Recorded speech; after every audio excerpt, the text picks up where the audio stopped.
Tama mo faftai pe gafion vi beta poki. Mai kele se no tope. Mau lave monuai akon mo gol pe gafion toni premia pe vegi hok minisa mo ka fa ngo ko ko program ma winga mo fa hoka ye ha ko ni mo kol ko dona ma lo hin esko algo mo fa mo yemen mal tapu ki he to ma figo to tong ni ke tau hia mo to nia to tau noa pa pe ki he tapa me na fio tam tui bo ono pa pe ke tai ni kuini na spau pa pe ke fa ha mo off pe fu tapu tama pris kauni to to kala pa pe mo hoik fa tap ke ngai to ngo to pe ka ta ke mo to an ke fa tau fa ta mo ke mo tol ko fa ngo i pongpongini pe tau fa tai pe ke ko hi ne to ni ta do la mai ko ka to pa en ya ko talo ne ale mai fa fa tonga me February no mai ni ki o ka to pa ka mata nga ki ko ni vai fa malo la hiat malo o bit ngai ke mo fai ngai fitu ke ngai ta fa ke i fo nuani ngai sia si pa pe ngai business ta ha pa pe ngai ke i pa pe ko ta ngai mo tu pa pe fo ta ngai ka nga me muri na ma pe ngai sino ko to pe ta fe ngai ta fe via la ko hi ku fai ngai fa tongia ko ta wa mai ko hi pe ko ka ving ko tonga ta mo ta pe ko tonga be ta fa am ko ta nga we ko hi ke ha ke ki tonia ta ka ke alfa ta mo fa la ka pe nga tai ke fe via fo noa pa tau fe bakai ak pe ga me ta fe to nya fe fia fu ke la ve ki mo tolu mo fe fia ko to la e bong ni e wa tan na lo a bi to fa tongia mo to ngai kin na ka kai ko tu pe fe fia ka kai mo ngai me ko ave ko tu ke ngai me ai pe ka ta la ngong le de tau fai ko to fa ma lo a te ngai fa tongia ke to ko ni ko ngai me ku to ngai kin na mai pura nga sai ko ngai me no to nga me we ke sai me fa fe fia ia ko hi pe ke tau fe nga fa ta ko hi pe ko le re o fono ko yo go fa mal la ngai ngai ko to pe fai ke ko to pe pura ngai ke na ava ngai tai mi go ni kai ho ta ke fa am pe ke fa ko ngai ngawe turi ke ngai ngai ta ta fa ma fo ko hi ko fa tongi ai o pura ngai ko ngai fa svanit ngai ke pura ke kakai vave ko ngai me o fe ma na finga ke vave ko hi ke mahino o fai toka ngai kina ko mahu inga ko to ngai kina pe mo flala nga pe fai nga we e fonga matunga e fai to tonu pe mo le ka kai ko tu ko me ai ta fam pe ko me ko takile te ma taki pe mo ma tol ko ni i fa tongia ko ni no ma tunga ma tu ma popo ke tam penis ka ni fai pe me o le ke fonua te ai pe ha ko mo me mo vagai me ma to ke me ma hu fia la fe tonge fa tongia ai ko fonua ai ko ka vinga me pule ko fonua ka lo tonga ko mo fai fatongia ta lo pe ton mai ta fika wak mo ftokonyak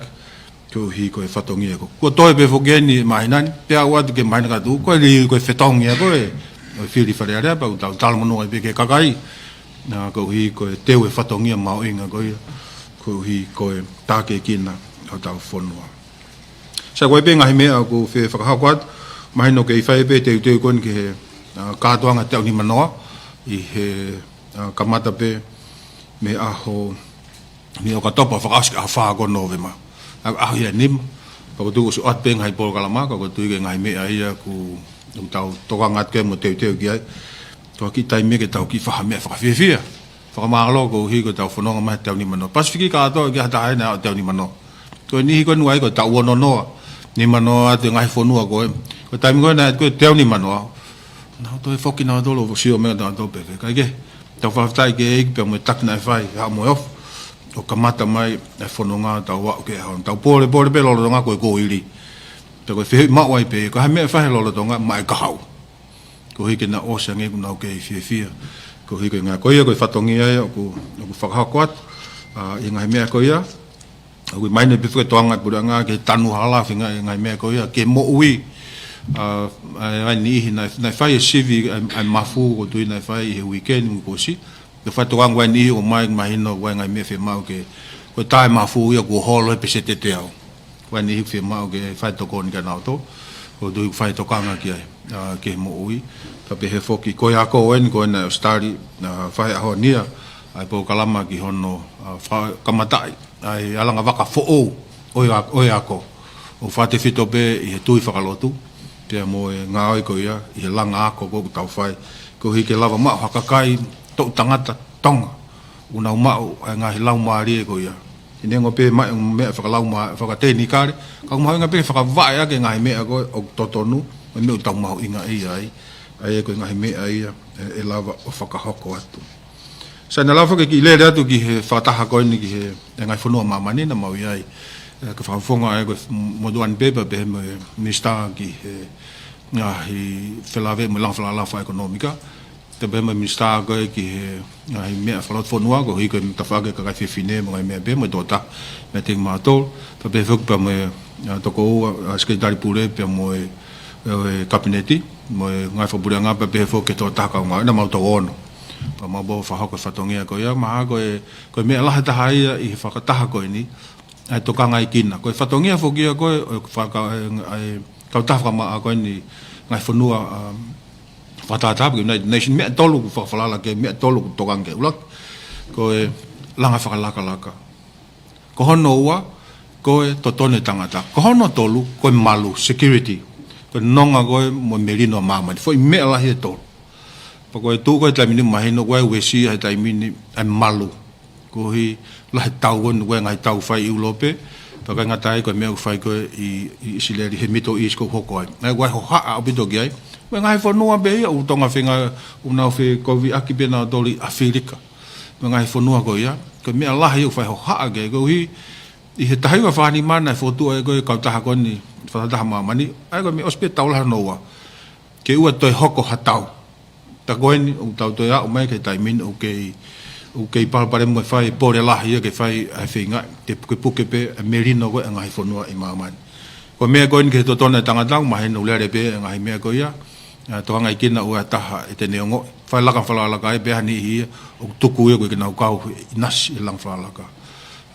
te kai ngata whoke aia koe malo koe aia koe mea ke totona koe tangata pea kawai mo mea koe ni he whiririwa ke ia ai mahu inga ke toka ngai kina ai to tonu ai ka kato te fito ngai whanua ku wesia kawai pasiki kawai motongani i wesia koe no lahi koe ave ai uri i koe atakai ko hiko ngahi whakatupu koloa ma ngai mea o hoko ai koe whiririwa ke ia tahai mea lahi ko hiko ne hanga o wesia ai malu koe ai ngai whanua i nau kakai pia moe hoko tautou hoko ai ngai whatamak whanatula ai a kua tau kangalahi ki ai i he kawenga koe pako tawenga koe ni ke langa whalalaka fotu foke kautaha mamani ke ose hua noa taunoa o kui pe ke langa whalalaka tūloa sustainable development o ku whai tokanga ke ai paku mahino kei tōmui au pito e whalalaka ke maa ngai tau mua koe ko hinga lahi pe koe ngai panga koe nai ke mai koe ngai whonua tau te fito foko whai tau ia toi alo sirini e mo ngai mea pe mo ngai riri whakapolitikare ko ia koe ngai tau mua koe ke whinga whakasisi tu tāmaki pa moe langa koe ke mo ui papehe ki he tawha ke mo lelei pe moe ako o tomui e ngai tāketi e koe ne mau ki ai ai a koe tue whai ai hono uki ke whai tuka ngai kina ke ngai mea koe ia ai koe ngai tau muena mau nai mahuinga ke nofo ai a kautaha mamani ta koe nau maulera tu ai koe no whakatawha ngai pia tongani i he tufunga koe wakai e ngai tawha koe ni pia kai ngata pe ngai whakataha nai whai whakalukufua ko tipeti pe koe alea ai whataha koe ai whareare tau pe koe whareare ai a koe ai kautaha mamani pakanga tai tamna tauna whai pe ai ngai ta whakataha tamu ngai kautake Pasifiki pe pe ngai kautake o Europe ta pe ngai take ngai whanua ke koe nau toanga mai ki tongani pe aku nai whai ngai mea ko taha ai mea whakawhiwhia nai whai tokanga ke ai ai ta wha koe ni koe waa Amerika koe Millennium Corporations koe waa pia Amerika koe tok fufua taime ni o maha tokon ke Pasifiki pa koe whanua e ua o nau hanga o talamai te nau tokon mai Pasifiki ulak ko fisi te kai ngatai ko tongan e ka hado ngai whanua Pasifiki koe nau wakai mai pe ke hanga e whakahoko whatongia e lere ngai pure ngā me ngai mea koe ia me hanga e nau tahiwa me ngai pure lelei me ngai mea koe nau mai nai nau mai me mehi wanoa miliona tau noa miliona Amerika te no lava o mai a ki tongani. Pau whaerewa ai ngā au e mo ki nao tolu, i he hokat koe ni, ka koe ngahi tokoni fo o ui o tawhi mai i he whataha koe ni. Ta pe whoki koe ngai potu ngai pureanga tau taha na fai wata mo intia na fifia ka na toko ni mai I ta fa kon ngai fare magi o ka wa tala sisi na u fa amte na lava toko ni mai ai pa be fo ke nga hi ako I ka u to ta pa be ngai me fra technical ko na tol fo no fo ni ko tai mo I he fa la fra technical ko ICT ai ko me ko ya na ta mai te na toko ni mai na tol wa I fa la ko fe tu ta ki pa ko ta fo gai en malu ko o fe fa tau aki ko e fe ngai ko internet I mo ngai me be ai pa ko be me ngai fo no ka wa a to boni kini na pare me ko fe to gon ma tongan na ma dole fa ma me ngai na fa no bone tai min na lap na dole fa ngai fa to fa la ve mo fo tu ke mafu te pe he ngai nga fe ke te na fe to gon ni mai ke tau fe ngai mo na do ari ni to pe he mai no revo ata mai pa boni kini ko si ai nai pe mo India mai na foko nusila mo aserio sai be ka fu mamaf te ko ngai fitu ko ni te nau tala mai te nau lava toko ni mai I he ngai me ko ia ai ko ngai fatongi ai me ngai me na fa tala ngai ko pe kai ngatai ko kau fa ta ama man ka do mo fono Pasifiki ke fa lahi mai toko ni ko ni ki ngai Pasifiki ke fa te ki tau tol ke lau ke maha ekonomi ka longa mo ui pe tau lava ma teu ke hoko me ngai fa tamak fa na tula o toko ni mai ke tau tanu hala ko ai ko ni hala fa kawa pa pe mo fetu tagi me ngai me ko ia ang mai no pito fa ta ngai le o ko Pasifiki ko tunga he tai mini ko ngai fono ko na uli I ko o atakai mi ko peseti e u no ai he ngai langa fono me ko na tolu fa uli peseti ba no uli te ko tu ko ka venga ko to lalo be ai pa anga ko mai ke to ko ngai fono Pasifiki ko hi ke fenga ke mateu teu na to mo long mo ui ni he fe ko taki ko pe ngai ko ngai fa tu tama ai ko ngai me ai ku ke ko fa ta hafok pe mo ka fa ta fono Pasifiki e fenga ke hoko Australia I tau ka hau hono whakahoko koe kene taritari ai whakataha koe e ngai whanua whakaluku fua whilawe I moe whiririwa kia ea ai koe kopu tolu taha ai koe whai ai ngā oia kei motoake tu mai motoake I he ta whai taha ki te nau whai pe nau tolu pa koe pe ai ngā hei whenga oe aki nā lawa o ke nā whenga oe aki kau hinga whoka mai ke Pasifiki kau hike maheno ke nā uo me kautaki o mea o la ve ai palbare mau hoko I tau te tau feitu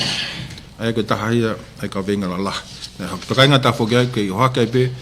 ai mahu inga kon tau te fito ki he whakalala kon teknolosia o wai ho ha I he taimini ke ai halao I ke lao I social media ke ua to ia ta mai ki whanau o ngata tau tahano ki lalo ua te nau te ngā ke social media ko hinga pe te ngai palbare ma koe ai tau na kita pe kainga tai ue sia e ako ai whanau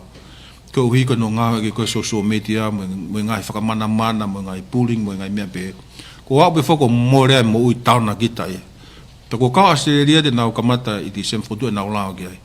e ko hange pe nia ko mama tapaka mo ilo mo ma ko ni ka malo to at pe ko to ya ta hano pa ke toki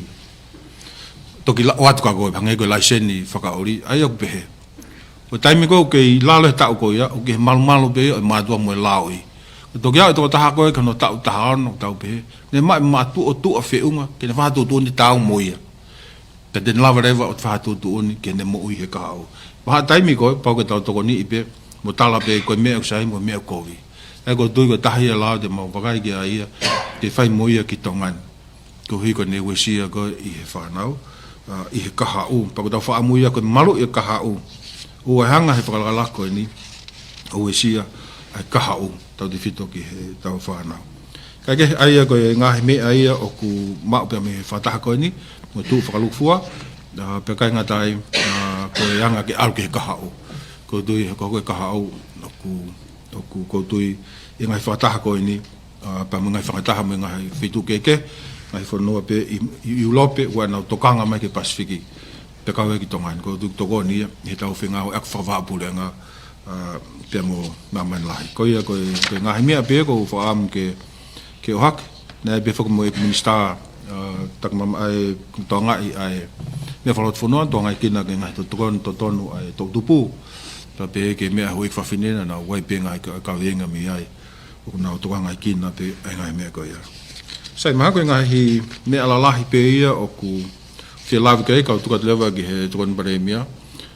a pe ko hata te ha ne ka pau ke ha to me ke pe ha ta wa ne fi hu ka tau i ko min stap ko na MTED ke ne ki va lava ki me ko ki isileli na na me ne fi lava i ma fata ko na hoko i fata i he United Nations go hina fi lava pe mo tonga na ke mo ia i ma do me ka ki ne fi fa mala mala fa mala tu ke premia pe ke fa mala pe ai tala fata po gato sono fa ki ha telefa ka mali goni ko lava i pe ku la ho ha i he ka kai fonua pe ku ha pe ngai media fa sociale ai ngongo ko ya ku o mai o pe to ku an walk out at tonga e tai mi ko na fa national statement ai pa seno isleli ko ki i fi fra malala pe ke me ka kai fonua ko national statement ko isleli na fa a no fa ana schedule ke hiva pong pong flight e wa no o september hiva pong pong ana schedule ke isleli ke kamata pe ha ko Pakistan si aina pa to ki ho mai ngai fonua ko ya ko foi va taimi ko ni lo tonga lele e frata ya ka ta ke Pacific Island Forum leaders pa mo seger tali senyale ko ai iwana na fai ke local for conference i hono valu pe na ko frata ko ni na ya na tili vai remarks e palemia pe ko ka venga na me ai palemia e frata ko ni ko strengthening multilateralism through inclusive and fit for purpose regional architecture and UN reform. Eko ki fa malala pe ke ko tu pe la he ha mai kai pa ko time ko na mau ke ya na ni hina na fetu takia ana fa be fa honge tu ke mau to ha pe fa ha ko tu he pro kala ma press release ko ni fa matala to ton ko ya eko hange pe ko mu me ai ko na fa ko opening a to site ana me ai ko Trump na mau ka to ko to be ai pa ko ospe ko remarks ko Trump o si mau ngahi frata ke kai ngata pe i ngahi side event mo ngahi event ke pe na si fai be fe ngau aki pa mo ambassador ko da tolu i New York ko mau engage ngai frata ngai frata ko ya ko lave i pe na si o fo i he tu ko nga tu ko press release official palemia na me check at motol ko fa yangongo ko avalisi ki press release e tolngo full manima ko la hia ngai frata me ngai side event na mau engage o mau vai ta kai olo me he a ulaki po ke a frasi ko ta national statement na to deliver pe a frasi a falaite fo ke tai me no fe tai me New York ko ki la vet pe ke ta fa ko manak pe ma ala le yet na kai ke ma walk out because we were not there at the first place na fe mo ikina pale mia ya me ko tele ke si ni frata ko ya me ko ta ke Pacific pe mo se ke ta senale malo e pale mia ko frata fu ko ni ngai fonua ko o mama ni ko mi me ko ngala he ua ulaki ko te ta o mai ka taki na formatala na statement ki na lea ko ha tu ko nga ko na wagai ke ngau ko iuna falufua pa pe me ngau ko pe mo ngai me ko ku lava hoko mo ngai me ko ke lava hoko ai ko me ala ia pa hono wa ke fainga mari ke fa fe fakata ha aki nga kong fa feitu pa pe he fata be Pacific me nga hi feitu ke i nga hi na me pa ni pa nga tai nga fakata fa foi tui ai ko me ko na tula fata ko ni ai ko va ko hanga na me mista ke ospe kamata ko le pe ai secretary senare osko pa hoko ke Brazil apa ko na tolu ya ko hita ko tal ko kamata ko United Nations ta hi fa ni ma ko fo no na laklea tawanga mahen fu be alpha ka hoko alphabetico ko fonona togle pe tau me be pa to hu ta America fika tol aya ko me ko na va aya ko ne ospe ko tari pe fo ke ka un fa da ke ko ha me ele me ka America ko ne ospe ko ya ita ma tu ko fa de ngai fa da ke aya ko ngai fa ta ko ya ko ngai fa ngomari ke fika o akimo o ma to Pacific mo fa ta ave mo statement pe mo formatal to ta talang ngai fu no ko na ulang fa la ko me o ma ta ve mari alfa grup ko ke mahino i foke ke mo alta i formatala i flea ko mau fai ka mau alfa grup mau dole tam tata ko ke lava o toka ngai kina mai ki tau tole ngai fonua fakalaka ai ko me ai ka ko fa malo Ke lava e tau whitange ko hapai. O gai angai kolo e ku na tangi mai ki ave. Kai ave fefe. Te tau lava totonge fu kilo mamafa pe ke aka ko i hawa kapuna. Pe ka ave wakapuna ka o fefe. Tau te whiti ke whaifu ha sio ki ai hui ko mawanga mo ui ka kai. Ko no ko e premia ko o lahi au pite ngowei wa he taimini. Ne o si me ak be e to kon premia le o. Ngai taime ko ne si alu ina se wa he ta tol ko hili. Mai tonga tapun whakakato container hen. Porque ave ki e wa o whakakato mo negi ha fulo ngowe ai. Ka mantu ko mai na hiwa ko ne puri anga le ko ni. Ko sfo ha tal tonga ya. Talo tonga lahi mo kape lahi fau. Pero tau me faina en hanga hatai. Ko poini ulo aki. Ko fe ha facilities, packing facility ki faina ko siapa manusila. Elanga ya fe. Ko lawe ni elanga avava a facility ko packing facility ko ni ko ilo mago sta nyong fulu. O si o mai fan pa ko me be fituna. O mai ave fitu ke ha branco ave. O ke ahoni hala fa hele. Ko aba mai ko ni faina va o polo uto mo melie. Pe a gwengenga o ifoia ka palangi hono kai. Ko palo pali ma te mauta fefe faina ha honi. Ko na talaki mai ni ki muini ata mai matapa. Ka ko ki fa nga ngawe ya tapu me fetu no ka ke be ke fa tu ki. Ko kore e ku pau ki ai packing facilities. Ke ha ke make sure o mai o TV o accredit. Na wat be faina mai nan pa te fa foki mai tapu mai ko ke pass. A kore be ke fai moha hatokanga whakawawave ki ai. Peka ke ngata i foki, ko ui foki. Ko mau inasi ko ni ke angai container ko totong kore be ke mista ko e whawhetau aki. Inasi pe whakatongani mo e ua. Mau kore moha container.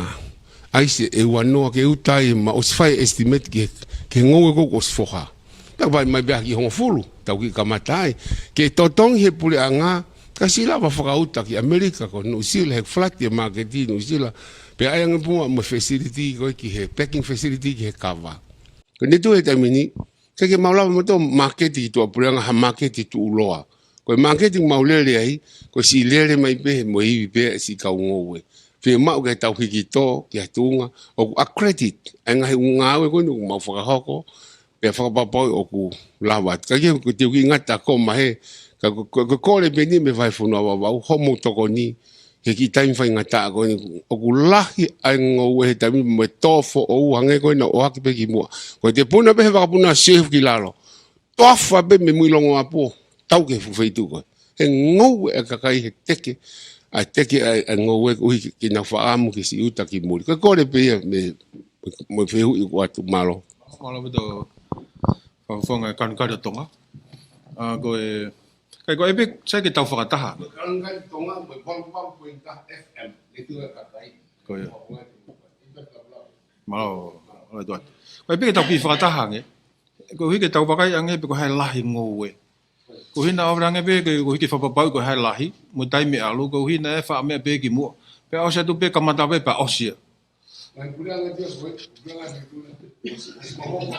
Ko ia. Ko ia. To ke ko to pe continuity yo ko. Uta ta mano. Ko ba tau whataha to moni te. Ko mo putunga ngowe. Ke tau siwa nge ki ai pa so me ke tau mai ange lisi. Alahi ko loa mo mea ko hike mahino pe tau lava. Alpa mo packing tau lava mo ai. Ko hike lava uta atu ai ngowe. No fo pau e lahi. Ko ke whatonga pe ke mama fai na. Ko tu pe ma alpe tai mi ke lahi mai ko tise man ko wofi mai. Ka tau ngata tol ki ai. Ko hono hoko mea kon ko e ka ko ne uta to mai mo ia. Tau whakataha ke ilo ko he lahi. Ngahi ko i ka ko hike tau whatonga i pe tau whingawe aki ai. Te ko ngahi mea mai ki mua o sange wheto aki pe ngahi mea. Ko tu e toko nia. Ko he lahi. Mo mea ko ke uta ai. Ko tu tau lava a wheto nia ke lava po al. Ko tau mua ke lava po o al. Ka tau wheto nia aki pe mo whingawe aki. Ke mai no tafe pe ai mea ko ia. Ko mea ko ki he tawhi ko ni o e lao. Kaha lao. Whangatangata o e ngawe ake social media. O internet di ngai me we chef anau ko taimine ko Australia anau lau to ha mo ngai fono i lope ko palpare mta tau na vai ko lahi ko fa nau no fo internet di mo ke me we sia na wata mai aku wa ope fo ko hinga ko na utala mai o mahainga tangata ki tango tu mafakau mo sio ke lanu mata mai ava ngowe ke alumia ko taimini ko palo pare mata mi nof pe tamsia mo taine mo kaureka mau apa kai lalai la henga taimi nof pe ia e ki pai pai o wai ne we sia nai ki ai o tano be to ta ho ke tau te tano pen tau tolu ia tano be ki lal bon to pen na ita ta ko ita ia I he mea ita ia he mea ku sio he hanga ia fa mea ki fa mi ri mo ngai mea be o ku tafuna ke mea ku ia ko be foi tahano ko ia fa kau kau tau tahano ke tonga ha ta ken tonga to ta ko ia ko ne o ko ia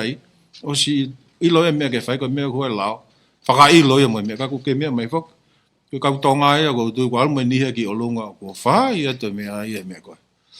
ai ko tu ka pa to kon ki baba o ke fa ngai be baba o ke sai fe ngai ngai me ko tu sai be baba o ka kai me ni mal me fe tu ke he ko ia koi ka ku tau tokanga ka to be kia I me fa lo tu ke ai pe ka kai ke u te nau u ta no le poto pe he tala no mo fe to ka ya pe mo fe fa ki pe ma ko ngai me ko ta ria ki ho me ya I lao kon ko ke foto kon ko ki he ta of kon ko ta no ki lal kon ko ai kon ko social media ko ki fe hu I pe ya ek pale mia o ku mahino pe o mai ai langa falakalaka mo lawa Australia ke te ke fahoka ke langa falakalaka atongani ka ko e reality kon ka atongani ko tu ku ke fapoto nge pe ki hiki olunga o te ta lo oku pe aku ipe etaha oku sfaina mustavea ki he ngahi mea ko ni pa public consultation oku franganga ke mo frahoko nga ka to ki frahoko e foto e lao ko ni e fai ta no ki ai ko singa ma nu sila mo finga ko la ko he ni I ta fa ko ya wa ko ta fa ko no la ko ta fa ko hange ko to ai ko ke ata ke ne le o ai ke ta na puling e o sai la be ya ta to lo mo me ko ya ko dam ko ma la ko ni ti ta fai pe pa ta no mo ka kai pe hange ko fe ta uton ke ngata ai pe ko fe ngai me ko ya pe ko fe me uton ke me ai e fai ta no ke ko hak be ni ko stari ma man la fa va ra be te hu mai me ko ma seri mo me be fo Australia ko fo no ai ta do fito ma ko temo galati o ke pe ko temo galati tau atana me gui mai ko to tone tanga fai de ri ha ko pe ko ha be ho me ga hane ko be au ko hinga ko pal prema ko ni ka ha ko via ko to ta ha pe sai pe pa ba de ke fai ko ha me o ko via ye ka kai ke we si ko ta atana ka kai ai fai to kang lahi hen ngai ka ta ko wa na do le u me internet ko ka do na do ko Google mo ngai me fa to kang ke ta fi mo na do ai pe me ke ta fi me o sai ai ko ngai lahi ai ni ai ka ko Australia ai ko ha me ngai la ko tuang pe fa na ke fai te ri o te ke ala ko ta o ko to fu vi la me o ke na fa do na do le ta ko ai pe me ai ke ta fi fa na ko to no ko na pe ke fai te ri ka o jange ko we si fa ko o va re fo ki mai ka ko ai me ko ni ha mo yu lo pe me ko ni ka ko tu ko me ai mo tu mo si la ve pe mo to he fo timing la hai a be do ke lo tu pai pe ka ka i o va be ko ne fa e fo ile ko ke auto ko ta ko le ya be ke fu me e ke ka te ta no ga ko ha me mo ta u me ka ko fatongia pu nga ke malu ana dol ko ke na la ma fai tu tu ni ma na dol ko ma inga bitoi malo ngahi United Nations. Nai fai fuka whakataha I atani ma September o vote ani ko ngahi whanua ko United Nations ke talia resolution pe ko for resolution ko ya kawai ta ofi ko ne tau ko na Hamas mo Israel kawai mo fotu ai two-state solution banai kaifuka vote kaifuka popo itong na tali ikaya tonga ko hai ai uhinga po ngai mga tuunga ki he vote ko ya pe ko hai levan na fai ai decision ko ya ko ka vinga fo ko tonga ni na popo mo be ki me ko tau be tui tau sai o ta fa popo to ki slere ngai me ko pe ko ti peiti o ta fa ki u I me ko ya I me ko fai slere ko ta mini ko Hamas ko klupe ta na pe ka tonga ko klup ko palo pare na hoko ni na hoko a fito o katopa ta go si ko hono wa fai mo tu wangi mai ai ka tau fai nga ko na buke e mai mo kakai ko hui he ko hoko ko ta mini Puke na to lue ka fai fu ka finga ta isle ka fai mo mai. Ai ko kulu be o mai ko ni o mai boya. No ngare. Ta to ki hoko atu ke me no hoko. To ko fu ngai fu no na be. tuku pe ia he ka tau fai mo mai e ka tama se ka pa ko tau tu au ka no sila ia ka no sila mahala ko tu foi tai mini ko Australia ia mo pa ko Britania mo Kanata ngai fonua na tu fata mo Amerika me ko ni una pena do fai mo ai de fonua e ua ke be Palestina ke ha Israel ka ko Amerika fo ke tu ika pa ko ko stari ai foto ia ke fai ai tuku tau foi point ni nima o taha e mea ko ia foto mai me ana to ki whakahoko ia he weekend he kosi ai ko ka bobo tonga ke ta ofi famu whakafoki lewa ka winga na puke osko ia ta ofi le te whakatau hono lo lewa maha fonum ka tau ma ka whakau hakakai hakau tau himelino mai United Nation ni to pore America ni tak mai ai kina wa fai ma bo opu mo langa foko mo toksio le wa ke fonu ke nai ai ko tu fuka Palestine ko ki mua ko na fai ko ma ko ne pure anga he Hamas na tol ko filia a Palestine mo na ka mo Hamas na fili ko hai pure i tonga ka Palestine fili na to la Hamas ia pe ko me ko na ko ta ko fai be ka me ko no langa na to la longa tano ai ko tu ta mini popo tonga fai mo fakafok ka lava fai fakalea fai alea ki me ki hoko atu ko me ko popo tonga popo mo no sila mo ai fono ko ka mo Amerika e kai ke tuku noa i pe ke whai pe modolu e koe pako kua ki ifo kia o kuhanga he kau tau tau toa koe nia tuku e kau mea i lalo heo na ulere ro na tole lalo ngai futano lo i he tau i koe kau tau tau tau i kai tuku haki o lunga ngai whare maagi e ko hike nau hawai e ko tui koe mena tau hawa pako tui te mou tui pu whapoto poto whakafoki e oso no kau kai osi kai whahanga mea koe stepu lagi e pa tau toki hoko atua aia koe mea koe tau pe sai merino kia koe stepu en e kai ke tau puna whakalaka pe ke he mea koe ko bau ke tau whono ngate. Pako tui te mo tui pe o ku hinga le rei ange. Malo. Malo, te ki mui mui atu pe i he lao ni koe ki hono ki he social media. Tau ala tukeni koe te ki he whiri whare area i he mahina koe nga hoko mai o whai atua. Koe ka wate mo whatoka ngai koe mea lalahi e ua i he social media o ni whatupunga e palparema i he tawhakwha politika re. Ulaki koe ngahi pesi ngau e aki e ngahi ingoa loi pe whau i pe koe pesi pūloa. Tea moe kakai tonga o kunau nofo i muri. Ai au kunau whakaukau he kaike lava e lao ala ka nau tolo. I taimi kunau whahoko e ngahi taulawe i pena au ki he whare tu iho no fu tā palasia i he fufonga furikiwanu moni. Tea kua o mai ke taimini hilo po hai mea nai whai he pureanga taimi ko ia moe o mai ke taimini. Ko whahanga au. Ai ko whehu i pepe ko hai o kulawa to ngani o whai ha mea ki he tawhaaki ko ia. Ko ngā koe tau teu aton ke aulatu ki he teu ko e ngahi campaigni o e whiriwhare areana e te hau pe whi mea tatawai. Pea koe ki mea pe taha e pare mia. Ku whemau mai he kakai whanua ke nau whanonga nge koe ha palani e pure anga ki e nou nou koe e pensini. Koe whoi tari anga maheni o wha o mai o ku whai ngā au e ke whakalahi e utuanga lolo pe koe o mai ha waka pia me Singapore ke taloa hanga tonu mai ki tongani ka e koe katoa unga ko whitari ni tau hongo fulu nai toki o si ke whai mai pe e wike ko o si na tau maata ko toa e no wha pensini koe kore mai ka kai koe ha koa ko hai o kune toka nga e tawhaaki koe ni ke whakapapau i he kai ke te no e pensini he whanuani pa ko hai palane e pure anga ke o te no e pensini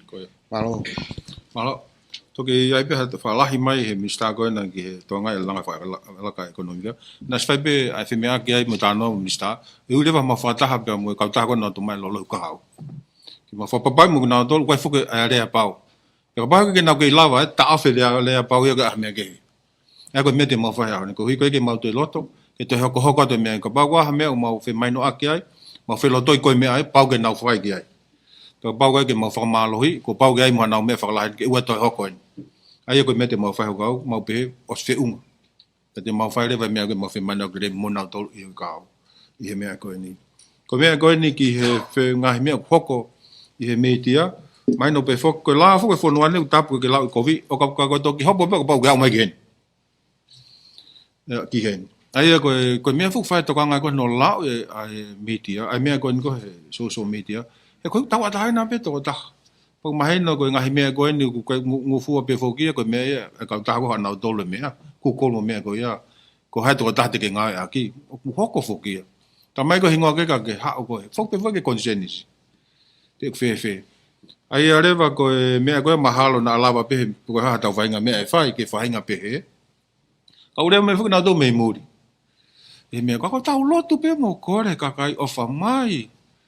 e ko mandu ko me ko ko ka pa te ke ria ko ka ta ko ha we si ko ko pe u fa tonga pe ni una ure pe fa ofa e be kita ya na do u mai no ko blere to malunga ai u le ko ke no molo tu nga ta mai me lau mari ko fai pe ko mandu ko lau pe ko fai pe ko me pe fo la ka ba we de ke fai ha ko pa ke kol fa mo mo de va e ko ata mai tanga ta mo no lau mari ka pa we ma ke ma ai te ke we si a ko e ko me bang bo fo ko we se mo ta ke e ko mai no pe to ai me ko ko i muri ho i fa fin to ko la pa me ho e ki tanga ka ku tau le ai pe hen ka na to mo ofa mai ai fai ai pe ko mai no fo no lot te mo mama ai le pe le a fa ma ta po le e ku lu fe no fo e ko le pe he ko ha ko gai ko kita pe ka ku te mai me pe ko ra tu ko ne mo le pe ko asata a mate ko me ko alu ko le me ke e ko me ta ko fa donga no fo no lau ko hai ku kliki ke me ko na so to lai le pe na do le pe na do ko mo bo bo ang ko re ai pe a ba tu ku fasting tu ko internet di malo ai pe foi la pe foi a ho mate pensioni ko sio si le ke ai pe a tau pe week wa tau fasting ko tau tuku te fa internet me mo social media ko he ka e o aki fare lotu ka ke ko ta fai pe ko ke i lo pe ku e sia fo no ai ke na fai pe ho me fa foi tu ka na fai o we sia ai ko le ko me ta fa si le be ta o te algo ke we ko ne sio pe to ko tolu ke te ai e ko tu ke me te ta wala fai ta ta ofa o ke ngai me ofa ngai ko hi ko ni ko se u va bito na to ma u fa ta te ofa na do ko tu ke me be ta wala fai ko me ko ke fa ka ilo ham tu ki tau me ki hen pa tu ki puke ko bo si a vo fa ka ilo ka ko ngai me ka ko ha mo la o ki ai ko ha mo me pe ke fai ke fa ka inga ke ka kai e na u ne a ko ke fai ke tu kwa ko ya tu ia ko me nga o le mo ni Facebook ka mo internet me nga o le mo ke ta nga o fa poto ko tu ma ko la o ke ta mo ai tai mi ko te ke si o ai nge o wang to fa ya o ko yu ala o ko ngi ta mai ki ke na ala ke tai me pong ke o si ai ko o e pe o hinga o anga pe internet ke na si e fa pare o ala ke maka o te au o nei lalo no ka ko hoko ko ki tau te mo me fa lo tola ko pon pe ko to kang pe ki ai na tau hanga o to e foi ta po ko ya ki tau hanga fa la ta off ni os fa pe ni kien hu no ta ni ma ke ta off pe ya ka ki ka wa tu ni e ka to ton ke ta off kai fa u halao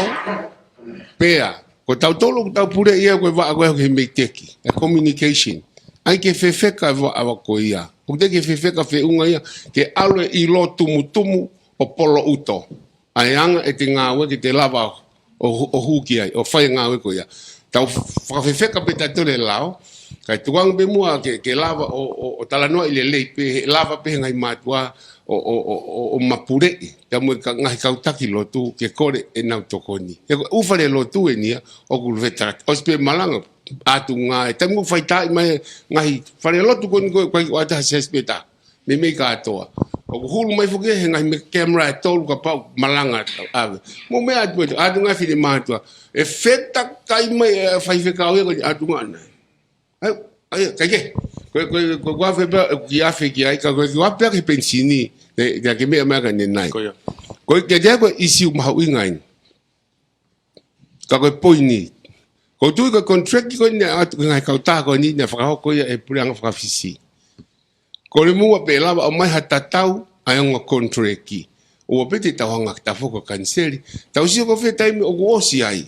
ka tau nga o fa le ngai mo na tolu ke ha u condition ke fa papa o ko mo fa ha taula ke pare mi ko ka taula ta to ke ni mapure ien ai time ko holo fa tanke to pe alita e ni ma miliona pe fe ka ke le o mai pensini time be ko ya ka controla e pure anga He ko tau tolu tau whake lai se niki ai. Te nau hao na to min, ko kautaha ne ua me Australia. Ko e poini, ko e haa ngā ua e tau potunga e preanga, ko mo lawa mau e tau keike mo kontrolo ia. Ko kontrolo ke lao haa. Wha ua lao whakanganga o whakahu, te tau mapurei, ai ngahi kautaha pai wai kai, to e lai se niki. Kau e lelelele ka tau hangaro tatola ha. Siki viu he puna takai hole lele kumpensini. Kai poini ko tala noa, ko pure anga ko mea uu. O ko pure. Ko inga whao ha pure anga, ke whai tutun ki ha taha ko hao, whahau he tui ke wha o e whanua. Papa ha taha ha o whakai hau he kakai, ake nau maa wainga e tau tolu, ka tau tōlala e tau business, ko uko e nau tai tokanga hona whatongia, toa. He fair, nau swai fe kumi, fair ea kahi kau taha loli mamani no ha unto ke replace on kau taha ko ni. Te toi maa maang. Ko whamalo toa ku o mai solution. Ma whanong mai kakai ahon, whawheta i he priango ni. Ko tui ki au ke priango ni te ni lawa i o whaito. Solo whai priango. Neu toi pe ki mahina e. Toi pe ahon ni manoa he taimi. No whahiwa. Da whai whiwhare area. Toi pe ahon whahiwa he taimi. Ai ai ne tūko ia. Ke i lawa pe o whakahua ki whi lawa whakanganga. Ke ni hanga mapurei. Ai anga si whaingata ia kakai. Ka whamalo toa o hau ma solution. Malo beti ko kore pea ko ka vinga maunga ko ai whinga i koe ke lea le he internet me ko lawe pe foko ka wai pe mo love na ni na na tala mai ko love fa la ia ke pe hake pe ki he mea lai papa o mea pa ko fa la ke lai papa mea pe ka ko ile foko lai papa ka ko inga ke mea ke ko ai pe ko tau tolu ko ni ko kore tu pe ai pe le ai pe le dio malo su col famo malo blau ko tau kamata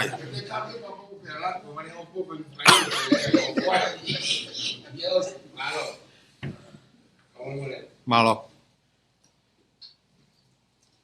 las ko le pe ke e minister ko ne public enterprise ke tukma ke ngo ko tupu kon ki tu a ko ne CEO e tonga airports pe mo ngo officer maulunga kon he polisi.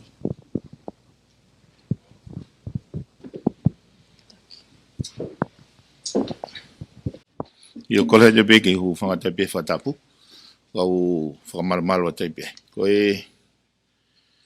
CEO koe tonga airport ti. O kulo tonga on suspensions pending a further investigations. You know, misuse pe mafai, abuse of power. O te be ko mahalok feunga pe ia. Ngawe kau ai poate pe mo kau loia. Ke trafa pe o charges o failo. Ke avege ke maha ne tali.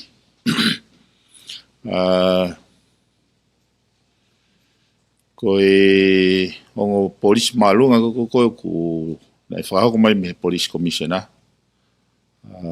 O kune whakam suspend tai wahe loa. Ai ongo officer koe ni pending further investigations ai wate kau polisi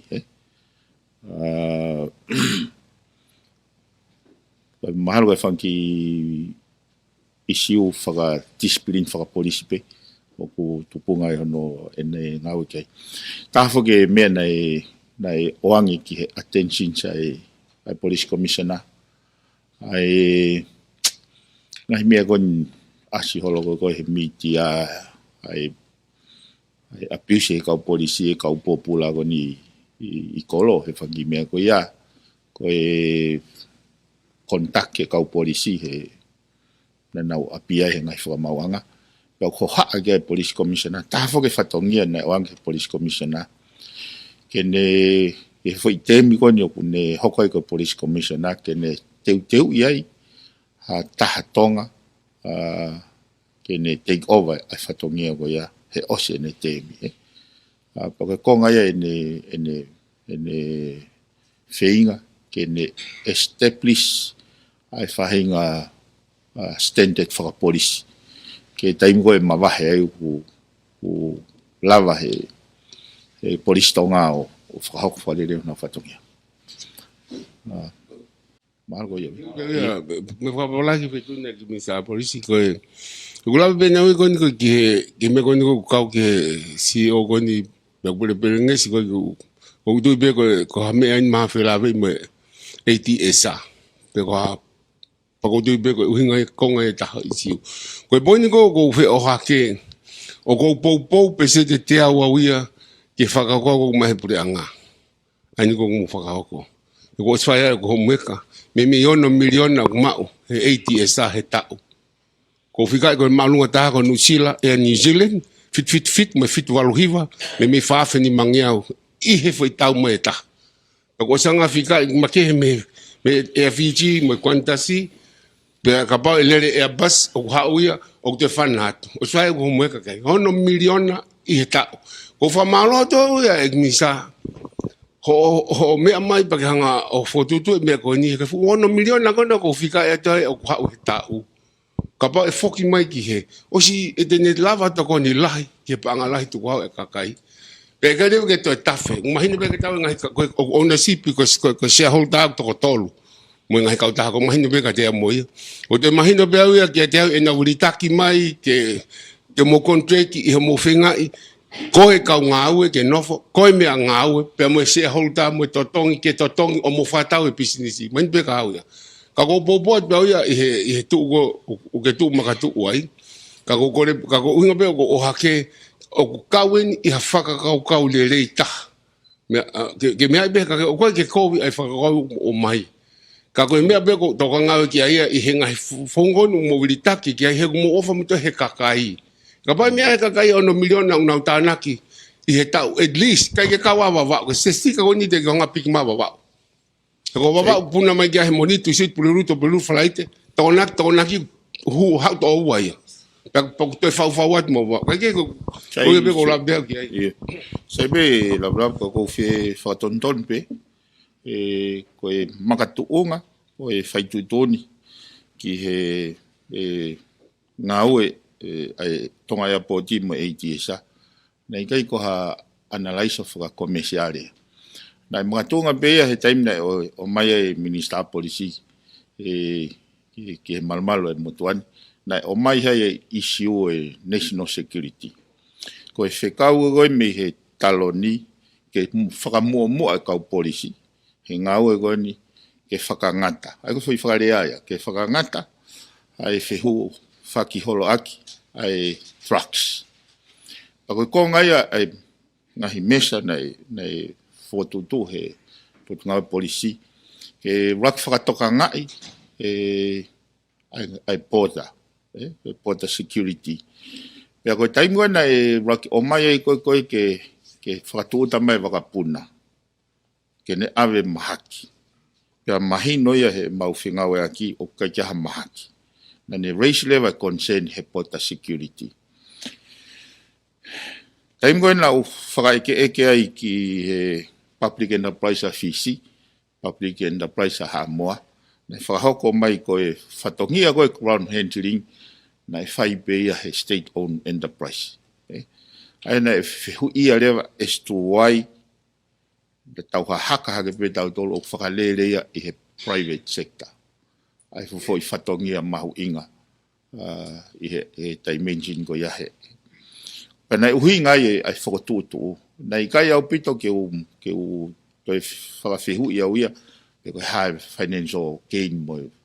Mahalo ka pau ko moni ho whamatara koe blessing in disguise ia. Ka koe elito i whakaukau ia. Koe ko pehe koe has to do ai suspension koe ni pa mo ATSA o ku misinform mo ia. Koe nei whai ho haa ia. Ki he mea koe ia. Ka koe taim koe nei toi kore mai ai ke toi hu mai e a metiveki. He sāpate koe ku osi. E pehe toko koe. Nei whai rewa e ku tokanga mawahe ki he. Koe hae huinga whakatau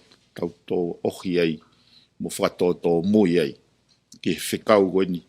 Pe koe polisi ai pureanga e ahau. O toki asi hake ai umea koe no kuhinga koe ai pending further investigations. o kai eu fie lave ki ai i he hawhanga koe ni, he toki unfold mai pe. Ako pepe ke tuange pe mea koe e toki ke albe he whaitiu process koe ka koe ne tuu ia koe he taimini. Koe mea koe ku mahino mai, koe toki whakatoka ngā ia ke he ATSA pa mo tonga airport o koe ko ha foi crowd ia ke na toi negotiate ai koe mahu inga koe ke fonuani ke malu e ngahi kau a fonua o ku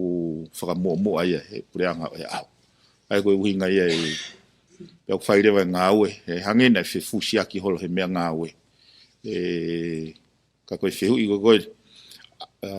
o kou hangau o posi ke he poate pe koe kai ke nau pe koe ai he ATSA ke nau almo e nau mea ngā ue o whakalere he airport fe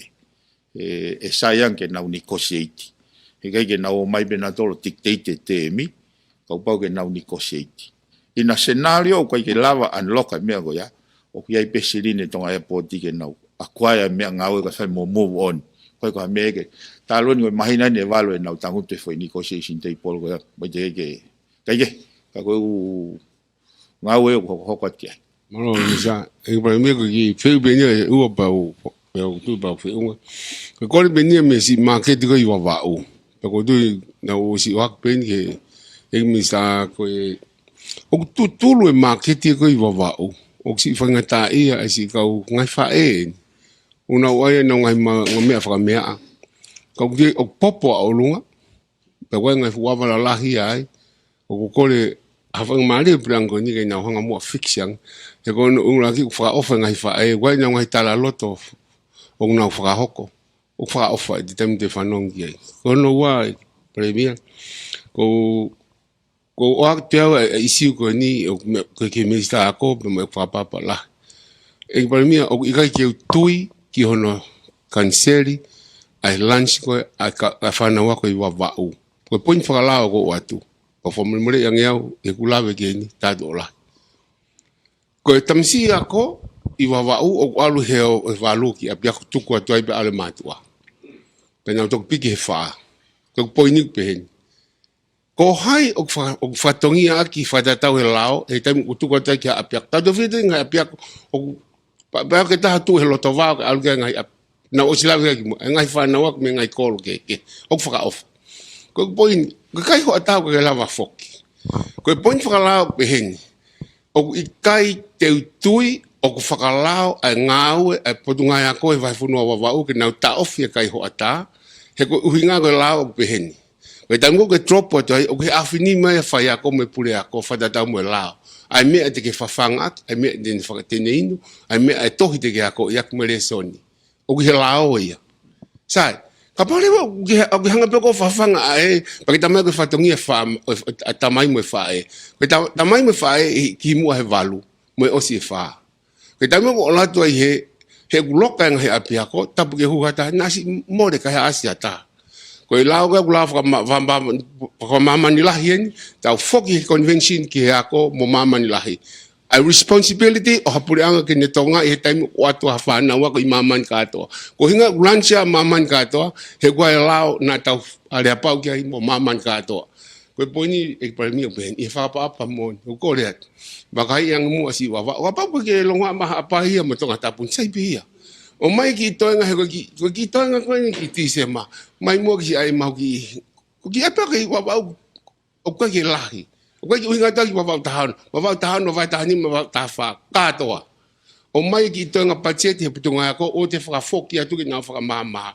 o mai ki mau si fa osi aki ai tauni pe ta fo o le to fo tu fa le ka mai le ngai fa fo no ke he kula ke na to ka mai na to ka ko to ka nga ko isi fa ka lao he ka pau te wala ki he lao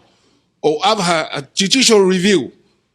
e ka ki sai ya ho nge ni ko ke ta ula tala noa i o nge ko press conference bo mai mau si o mai o dia e lo to ka kai fa dai fa malo ma fa mali ka pau le ta lo te ale ta fa ki ta e fa ho ti a fa ma nga ke fa tu ni ya mau pa ka ke sai ko ko le pa ke review fa o si ki me fa o si le o mohanga ai e ta constitutone te ni manoa fa fetai ko mohanga o teu ia ka ke mea ipe I February pe ne ate mau ki fotutu me mau ko wara mo wa he ko si teo ni manoa ko kondisitone si lalanga mai mi wa ula ko ni ku mo lapa pe tau mau fa pa pe mo hu me to tu no mo pe pa kabineti me fa hu pa mau Penstown no si watu ka mo to ko le ko nje mo osi I ma asi I a fa November mai mo a fa ke a valu ke tau fa osi ke mau si ka tonga na osi I va ae na I hae konstitutone. Paka pau ka ke mo loto ki ai. Esa I pe ka ke pe kwatu. Mai mo haki fo iaho. Ke mo me anga ki po wono. Ki fo iaho pe ko fa ia me tau fa ali ngoe a fit mo valu. Na ke mea I pe tau bi me February e mau loto ke fa ia. Ke kia fa os pa tau ngali tanga he tama ke ha mau to ka va u ha ka to. Ke va ka fe ke o mai ka puna fe. Ai ke tau mai mo ki fo ia koe. Mo lele mo to mi o ka to pa to no ki a fa ngatai mo male fa a valu tau ofra osi po wono pe tau tu para nava I be mo tau ka to anga fia pe ngali vai o kakato a teu manu ko institutone he ka ikai te utalat ko koni be ko ka conference malo I pai mia ko le afu ko va ulahi ko ne mea pe lukala la ko ne osi pa pa ko mea ko lukala I tonga tap ko ha me te mo to fai va te mo tala ngata aki ai lu kalala te mo tala ngata sai malo mai noi ko no wa ko me toko ni tala ta si su fa ne malanga ko tofa fu toko ni mafe pe aso be hatu si su tanga pe ka me sa de ke fe ka ia pe ta si su ko ha kwa ne me ka hen ke lo pe ta no ko ha na ma ne ko ha na ne ki me ka ne ha mo ko i ma wa tu ko ha ki tamasi fai mea I ene mea. Mana koe koe. Koe whatongia e one ngo mātua na e mai ene ki mea hao moi. Whatongia o moa. Awe hane ki whoi resi kou fia hau pōkala mau ai wawau. Koe te mai whai niu mata mo mea alu moi. Koe ki whakonga resi o alu moi ko ne hao ke hoa tā mo uile rei. Pako kore atu. Ka pau ko lahe ngoe. Tuke ka pau koe ke lahe ngoe wawau. lahi beia Pe ai agia si ake na pe. Ikai ik bai mia famole mole pe famole mole yang ko poini aku kai ko awia pe ko si kakai ko di ko si kau fai mate kau tamai mate mo sini ko si o he tori bari aki mai pe aku faka of ko si kakai ko to ko ngange ai ka toa kau si fai mate si tamai mate o ma be fika o la pe si ka do fika ko anga be e kole atu pe te tahe ka na lava na tolo foki tau be me tau be ko koloa holeva to ni kivale tu ia pe ko to ni kivale mo koloa kilomita taha poini e hiva ko poini e lue fe me to ni kivale ki holeva uno foi kilomita e ua mai tai malolo ka ke make sense ya te tau mo koloa te tau te foki ki vava utanima ana koi makave utui kokoa palpale matata moia te tau al tafa te fisi vai malo te tau te fok me be ki taono fletoa mataika te tau te fok ka ke ko poini pe hen ha ere tu poulo ki sene koi ko mene ne fatonga ko masiva mo no fogo me ko mene be ko kere otonga e ka ke fatau kere tu kuia ke fa ke tau he forma porque que afia kai mo me ko fe hui ko kere ko so at fa to kan ai kina ke forma malo opito la bla sai malo opito malo ik premia ba mo minister político ki ka venga conmigo aga ka venga fa fornua ho ha ma ka kai ke me ko ia ko kai ha he fornua ko e palo pare malai kai ha si e koloa kai ha si e ngoue ko fanga manu wa one kai ha si ke ngahi me fa elektronika ko me ko kai ha he fonuani o kwa ga tonga ko no moni popula kakai ba ko ke na ngo na tong na malu i fonua ko ni he me ko kai ha ko fehu I pe ko ha me ai pure anga e fai pe ku fa toka nga he pure anga e fu palo pare ma ko ne me ko kai ha I fonuani pa ko ha na nga we e fai ki ai faka o fie ma faka vave ia ke ai ha no solo va anga e palpare ma ko ni ko me ko kai ha ko ki fehu be taha e minister policy ki fuolo ai tau ki mama o pe me he tau fai to ko na tapu ke maha ta ki I whamatala ke mea uwhi whanongia e kakai e whanua ko hai tōkunga ko e tau whai tō ko na tapu he tai mini mua ngai mea pehe. Maro. Ka pau kai haase konteina. Koe haha ke ai e whangi kai haa koe nau ke whamatala. Ka koe ni te wate whakaukau koe ni he whelawe I be moe mena ke haka ni nai whekaupa moe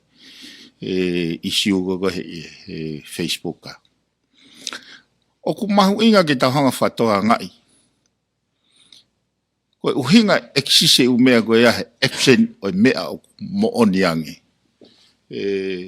O wharea mea koe wharea rea. Ua pe whare māma. Whare ako, whare lotu. Koe ne ui koe mea koe kai haa. Koe pehe ko whee o ngō whare koe niu koe ki whaihono whatongia.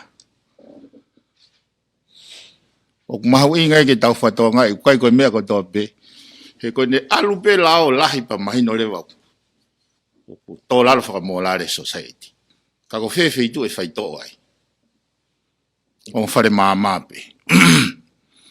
Ta tau pe, au pe ke mea koe ne drugs. Ka ike. Koe mahina whako septemani. Na e whakahoko mai gau he waa drugs. O kulahi ngahi keisio una hanga o prosecute. Ai au te ke mahade toki ui e whakataha he ui kahau. He kohono mo ni o ku si. Koe mea koe asi mai koe marijuana. Marijuana au. He puke atu haki wheitu koe marijuana pe. Au alu ke si ai he ne me he dimension ya koe timani. Koe te te yahafu o whamatala mai ki moine whekau aki moha mea o ku mao o he dimension koe supply ai o ku wai e amanaki ki he reporti mai koe ki he prosecution koe ni nai pehe to kua koe whemaino aki koe pa mo e tawataha koe nai mau mo tene disclosing ai hingoa ke hoko ki ai o hinga e na oange ki soft approach ka ko amanaki he wika hawe e kakato mai ha he ko ose mahina ko no September mahal ko ia be te wala update te taimini e kai ha o mai no bito ko ngai feitu ma ko no ka lo fa no ka wai ngai feitu be ula o le pe ko ngai feitu ma ngai feitu ka ko ha mo lo fie ka ko silo be ni ia ku ai e me ko ni na ma o ka ai fai to ko na tapu o nga fo ke na ma o fa ta mai na to lo mo fa la mali ke na to pe me na to wa pe ke a ho pe na to lo ai mai ai ko ni ko o ma na to ke na to ma na to lo ko we si ko ka ko ma ko fo ta ha fo ke ngai solution o fe mo policy a community a kolo tu fok mai pe fok ia i goi e long pe ko lo ko hata ma fo o ku huang ko tu ke ngai me ko la no tala ngai me ko tu ke me ke ka o ke fa sio nge ki ai na don ke humai ka polisi to humai mo ko lo ke na la va puke lo do don hata mo fa tau i go fa to ko na tapu ke wa me de na we si ai ko tu ma lo ko sai be u fe tu e ma me le ko te polisi te fe tu i longa la ngai me ko ni tot pe ko fe tu ke ko tu ko me la ia ai ke tau wagai ane ke ai mai no fu pe ko ane ke ta le fela vi fa economico ke nga u ko ne ko la ngai nga u ke tori me ngai me pe ko ke na ha na kumpe na tolu ai fa nga mari va veta ke na nga ke me ko tu ko me ai mo ta fe to ni aki pe ko le ba ta mi no fa pe fa to mo ka polisi ta tu ya ke ai tu ko me nga ka polisi ke va ve ando me fa mo ta la mai ko ai ko me mo le mai ngai fe tu ko tu ngai wi si me ate tau ai ko tu ton ke tau tu si ko hai ton ke ne fa si ofi no tau fi pa ko la fo wo ja be mo ne me ke tau te la ke wi ke alo fa me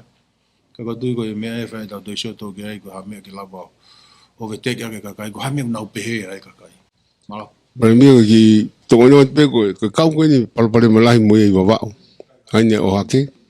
pe tau de fit fo ki ngai kai ha ko ni ngo ai ka ba ma tu ocupa nga lai fok Pe te ave ko ta tau mata ke ni. Pe fu me ngai ni hi ko tau. Palpalema la ya pit. Pe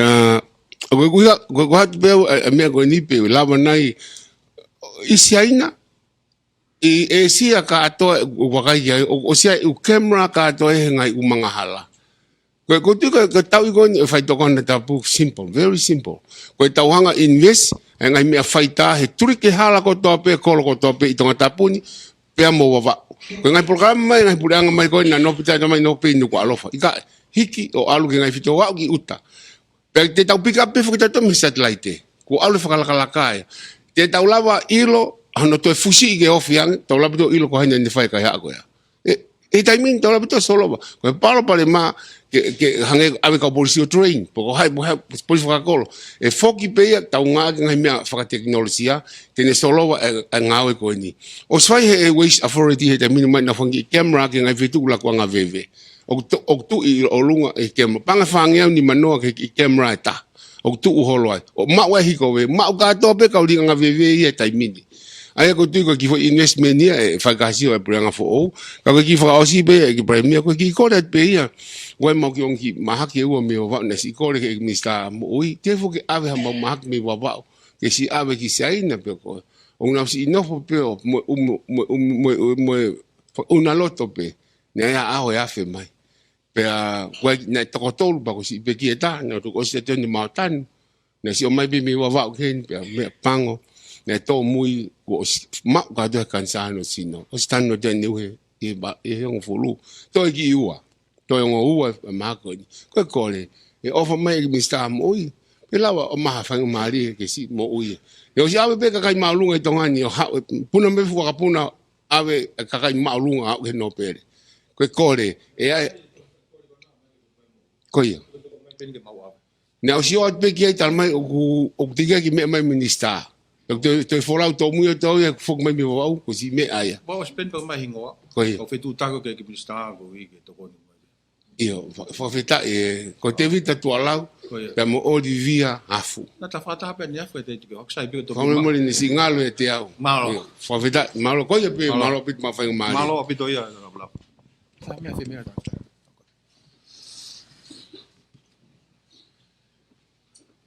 Well, i fa malo de fa tapu, ki kata pe ki fe la lava pe de me ngai me pe me pot ngawe.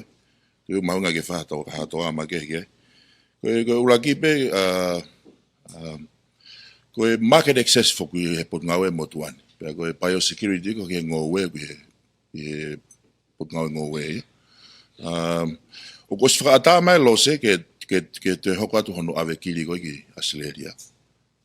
Ka ko pe ngai condition na ko mai. Ai ko e fe mau ke fa nga we fra va ve ya ki he stated operation procedure pe mo pot ngawe ngowe e fa ngawe ga si toni pe mo pot ngawe ka lava ke te hokwato e hono uta ko lose ko saving grace pe ko ne matot ko na ma ko he lose o si ko no sivi ko ne matot ya ke fa na ko coffee kai ko lose ai ko matunga na te frata mai pa security ko Australia ke te hokwato no uta ko lose ko ki fi lava pe ke ta fa ko market access ma tol ma fa no ani pe ko mena lava ke lavu ne o si fra ko te mo tuani ngai press conference ki moa ko imagina ni ke pa la te no ave ki i uta fa ina ko ki no sila ki market pa ke fa be ko mo no ko ki mal mal pa mia i fra ko pe ke ai ke lava o ave ki uta ko ni ko fi lava tu pe ko tu ma uinga ke tau feto ni aki ka fa ngo pa pe ke ka kai fonua ai ma uinga ko ya ki ke tau fenga ke liliu e fenga mindset mo mentality ka kai ko tala no te tai go tau alo ke fare kolo fa papaui o ku ke sio ke kolo ko ke fa tau ko ke expire fa papaui ko kolo ko ke fa tau ko to tonu pe ya o ko e mau QR code o ku e fare kolo ko tope ngai kolo ko ke mal mal e prefeua ko albe mo telefonia o scan e QR code ko ya o ne o silisia te ya o telefonia ma winga kolo e mahina ko ya ko totongia ko ton ke ya ko ne te over pe ai pa ke ka ta ko fitu ta me ke pot ma e fa nga o ke Ko tina mo lave I pe pa ku whamaloa te ngai kup whikawaki, na pasi fo ke lao koe ke consumer protection. I whale alea, pa koe ke itali peni ki whangong ke ne awhio, e whamoni huafa ki ai, ka pau e lao koe whia ki ai. Ka koe lao le lea piton, o kukawai ngahi mea koe ko spot fine. Koe ala te pe mau task force, ma tolo mau e ngahi koloa expire, ngahi koloa ku maolu ngai totongi, koloa koe ke leipolo, koe ato e pe mo ua he taimbe koe ia. Ka ko kore pe ke kai fonua mahu inga e foi te mi whakalatina koe koe caveat emptor ko no uhinga ko leta pai api wea ko whatonga ia au consumer ki mua ho mawahe me whai koloa ke whakai inga hi mea koni ka wai mo alo kum ko koloa kiki to ki ala to whekau ke to mai mea fua to ki hiri fuai pe wau e ki lo pe kai o manak pe te tau whetokoni aki he tawhako ni na ki ho ha mai e whai ngongone nai ki he tau pensini mo tau lolo na effective ha pure lulu to tong fo ko lolo ke tu mau pe pensi ti solo mo kalasini to tong ka ge ha ne hiki ko pensini pe na hiki ke sente nima ai ko ne tu ko fata fa mo vete tai nimi ko pensini pa nga tolu sente tahanima ya ko ti solo pa nga tolu sente wano kerita ya ko kalasini le va panga wa sinte tolni na kamata he apure lulu ka ko feu ile le na ha ke ko ne nai ka me ko ke ta uta nga ton mai pe to lolo me Singapore uta hu lolo me ka ki at be fata ta ko vakapuna ko e apasi ko puna direct me hen ki nusila e tolu ata nio ko ne pase se feu me pase se wa nga fa ka paule wa te tau pe te tau uta mai pangaton mai waka me Singapore ki tongani. Sai, ko capacity ko tene o mai tau pehe ko te tano fatata ke wakapuna. Tene lava uta mai pase se wang au fa. Sai, ko tau storage ko heni ko ne capacity anaya. Ko pase se pe ni manoa lava fa wai. Ka te tau totong ta tore fu framore ke pase se wang au fa ke maximize ko tau tuanga lolo limiti pe. Ko unga u tau ngā wake LCT ko a fisi. O mai e tau lolo me Singapore ke fisi. To e inasi ko a fisi. Pe toki haure vai tau inasi. Ke ne lava peo accommodate storage ko hen. E ko tahe ngai palu palema ko tau storage facility. Ko ke inafia ke tau ngā o mai hanga tonu e. Pe ko e kapau te tau o mai hanga tonu hange ko mufie mau. E to e lahi ngai whamore. Ngai whamore ko e on top. O tu what selling price ko ma nga lolo. Ka ngai ko me ko na lava ke paremia ki hoko mai tau tofanga he no ko lolo. Pa nai fai am ke talano pa mo pule ko e PE aniafi. Ki mo he mo frataha CA na amana ke schedule mo ga aniafi ka na la he pito ngai fe mo ke na paremia aniafi. Apa ko ki foi time ko na fam fai frataha na meta paremia ke ki apsia ne ki fauli na pekia. Ka fai am mo fai ga mari va vetaha paremia. Fai frataha pe mo pure ko e PE e wange ko ne mea ko ia area pau ka ki la he para mo ho ko ngai me fai sio ki e to fai de frataha pe mo competent authority ki e osi a frataha ko ia pe mo pure PE sio ga ngai me fai ka uno ki e pure nga e ta fako ia mo ki me pe ko fe la e ta fako ia Maro ki whaka osi bene ki Nau o mai na ko osi Nau lava kamata mai me alere ko ngā ke uhila. Ta mai te nau lava o mai o mea pe. Ai ko ngai mea ka pai lava mai moia. Lava toko ni pe ki no whenga i koe ni. Whasi isi whawhalara ka mai no e ale toka ngā ke uhila ke mama. Uhila ka koe ngai mea ko mai no i ala lava. Ki hoku mai. Whaka osi bene whamre mure o pare. I pare mea ka ki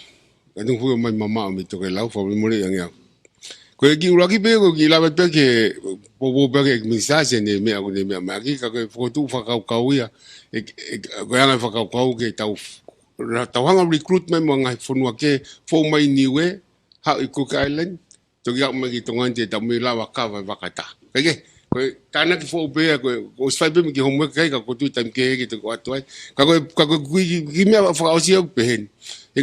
ba mi o ki ai a kaulo to mamai e ka nga fa pure anga I tongani ko e whilawe muna overtime aya whawhitai atu e lawa si I luru taisi ka unga o nāu fia la. I e lawa e totongi mai na unga I overtime. Ka koe nau hoa aku e ni. Ko ngai mo uien. Ka pau ko tau tano ki ai. Ai o totongi pe nau tolu ia foi hoa pe whanoa he mahina tapu ovai. Ai ko ni ova ko he mahina ia.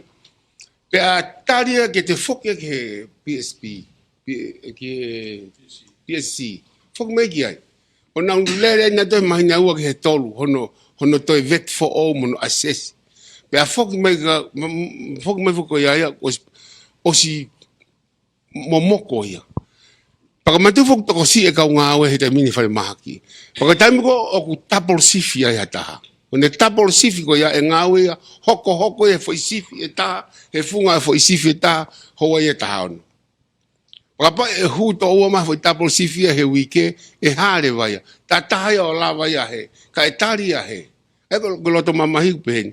Paka whai whaka e ke lahi ke kau ngā la. Wai ni alu ki muri e fo i mea piko ni taha. Pena nau tangi fo ke kau nesi I he pureanga na e tuku whawhisi o nau laka ki he tui. Pena e wholofola e tama tui ke ekpare mia aho kea mo wō ngāwe ki ai, whahangau ki ai. Koe ngana nau whai na noti whare area whanung pehe e reti o ke kiurea. Pese te hongo fulu e hiki aki e kau nesi. Pea me kau whai ako hina whakahu me kau whai ako ke. Koe poini, na hiki. Koe whai waripata. Koe waripata aku peheni. Ala cheki o kai ko salary ne hiki ak pesete hongo fulu ka he fo ka fale area ia he fo malanga asisai hiki pesete fulu ta ko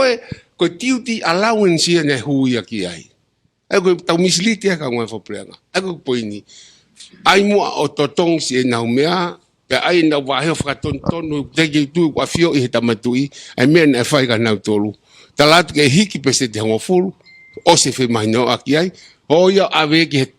he duty allowance. Ai wani ko ke no entitled na to ka pau ka ki duty allowance. Ka ke ma te unga tai ka ko anga pe o tu o ki ai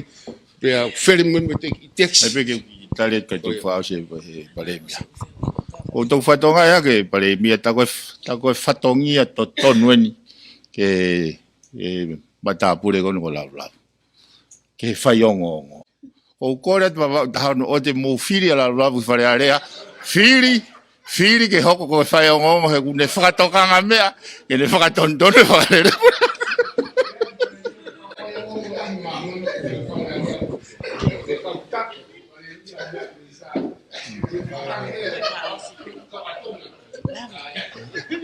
Ki I whewhi whaasat pewe ko hai tu unga koe tau no miliona. Koe tau noa miliona koe ni ko si autia mai e mea. Ai whaka o si atu fomu ke whakafon mai mea. Kana tari fuko e ma komite ua. Ai ma tau noa miliona ko se ai au. Pea koe toi ngā ko se ai e toi pare mea. Ko foki mai eni. Ko tana whamabobo mai u mea. Ai u tohi applications koe ke no. Ue ka mau whataha ka au ka mata process atu. Nai benga hi mea nai whenga e whe mai no ak pea moe. Pangke whakalaka. Ka ko tui be mahana ko la vai. Ka mawhai mo ai lewa ke ka mata. Pa mo stufalu fomu. Ko hiki mau kamata lewa ai ngā koe ia. Tamne tau whuku whai ngā mai ki hewa taha miliona ki heka kai hoi whiawhine. Ko mea mo ATP koe ke nau koe pa ngā local currency nau ki ngā me mo nau tō. Ko mau whaame whai mo whai lewa ana. Ko hiki whai mo tokon. Ko whuku mai koe ki he mea kau nesi. Iyo koe mea koe ki he iyo. Nai whuki ngā hiki ia mpesi te hongo fula titi allowance. Ko mau whinga mo sino mawhai koe ki hiki wāhenga. Nau tolu mau tuku ki ai ke nau whai. Ko hiki lago nau tō nau whai mea. Ko hiki nau wakai ki ai. E koe mea koe whai ke ngai potmandu koe whaunga. Ko hiki pe titi allowance koe, ea wene su he toinga. Ko hika pau nau be ka pau ai e tuku kehe ka pau o kua whakatonu hia. E ko hiki ko mea tolu whai o hiki. Ulaki ko lahi ko ngāwe. Ua ko hai kua kamnu ko hai ku tarika koe. Paka tolu ko mawhatukutuku whakateki ni kare whatongia. E ko whai tolu e fua tau ak, pa eru wa fua koe peo ke pāni whiwhi. E ku tuka nau toi ko hiki nau sio whakaluku fua. Pau nau ngā mea ki ai kawe me mea ka toi tamu kau nesi. Ko hiku nau hohaa. E ke maulampo whai ha mea ke ki kolupu koe. Kai tuku e. E koe ko uesia pe e kune uesia ka atoa e fufoi mea. Ka atoa ai vahenga. E koe nau tole mea koe. Ko hiku toinga. Pa koe mea ke o wataimi ku mau ka watu tuk wakai au heni. Koe wataimi koe potungai maui mau. Nai au ke tunga mana e valumirion aluhifo ai. Ka ko hiki mau wakai hena seape mau tolo ai sin mana tahamirion agi heni. Kau sai ho me mai ke mau wakai ki ai ko hiki mahino be ia ko te fai mo ngai me walu ko ta be fo ngai me la hena fai fa feto ak ko fo ngau pe fo ka ba te overtime me ke ka au ki te pala te overtime me ka au pe ta mai winga ke ta ma la fo ngai me e finga e fo nga we na tu ke mai time ko re ko te mo me ke ma bo mai me ko pa wa me ata ka sa na ai mai ko hi ke ma wa ka i ki me ko hi ka pa ko ka nesia me aba ba ko ma usio ge ka fa to ka nga ge ko nga dia ko ne la vai tu ke ka pa la na me te ke to fe to anga malo bito ai ta lava ta fata malo fa malo tu lava le ta o programa we ani ko e ka u te fano no pe tai mi ko me fa ka ta o programa ta ta pe ka ta fas crece gi ko sis crash o fa ta mai al no male manon no foi te maton la pe pa na hili fe po tangata amen Pea ko e kakatoia ta o programa ko ke ani ai press conference ai ek pale mea ko ia tonga to ta esa ke value ke be ke ni e ka minister pa mai ngai ka ta to va ka mo fa matala malo pito mo me mai ka mo me a